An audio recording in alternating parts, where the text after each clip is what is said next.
Jahvon Quinerly was a 5-star recruit and rated as one of the best prospects in high school basketball. But ever since then, we really haven't heard much about this guy. So, where is he now and what happened to him? What's good, y'all? Hope you're having a blessed day. Just want to drop by and say that we are on the road to 100,000 subscribers. So if you're new to this channel and love basketball content, what are you doing? Join the family, hit that subscribe button, and leave a like for more. And without further ado, let's dive straight into the video. Now, there is a ton of videos all over YouTube talking about what happened to Jahvon from high school to college, so I'm not going to really cover his high school stats. All you really need to know is that he was a fantastic point guard at the high school level. And he was also a part of the whole Jelly Fam movement that took over by storm, but that kind of fell off too. The Jelly Fam is besides the point. We're here to talk about Quinerly. When it was all said and done for his high school career, he wound up deciding to commit and sign with Villanova, and this seemed like a good fit at the time. I'm not gonna beat around the bush. To make a long story short, things did not work out there. There was a lot of other good point guards ahead of him, and it wasn't like he wasn't bad, he just wasn't getting any playing time, so he decided to transfer. He wound up deciding to transfer to Alabama, and this kind of shocked some people at first, but hey, it is what it is. When you really think about it, it was a good fit because although Alabama isn't necessarily a basketball powerhouse, they are very good at developing point guards and getting them to the NBA. When he transferred to Alabama,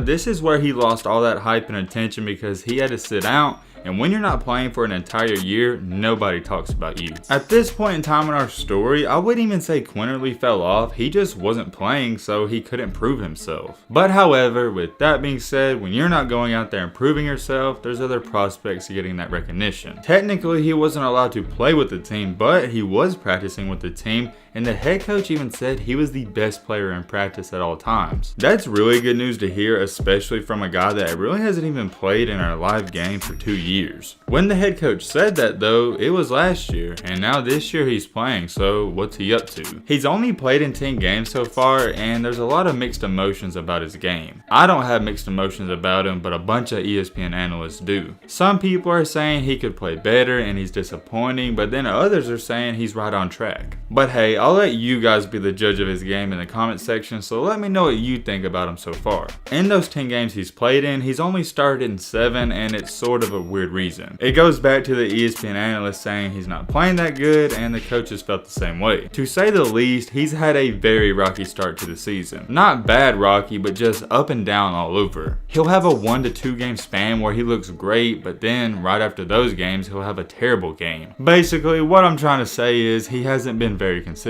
And when you're not consistent, the head coach doesn't know what to expect out of you. And when you're trying to get a starting 5, you want consistent players. Another reason as to why he hasn't started in 3 games is because Alabama's always mixing and matching their lineups and looking for a spark. And even the games he's not starting in, it's not like he's not playing a lot. He's averaging right at 26 minutes per game. I know you're curious, so let's get into the stats. In those 10 games, he's averaging 13 points, almost 2 rebounds, above 3.3 assists, and shooting right near 48% from the field. Keep in mind, a major thing to keep in mind is that the last time he's played basketball was for Villanova in the 2018 through 2019 season. I understand he's a basketball player and he's not going to lose that touch, but it's hard to get back to game speed because you cannot practice that. The most impressive stat, at least in my opinion, let me know what you think in the comment section, but it's his 3-point percentage. He's shooting right at 32.4%. I know, that's not great whatsoever, but that is very good for Jahvon because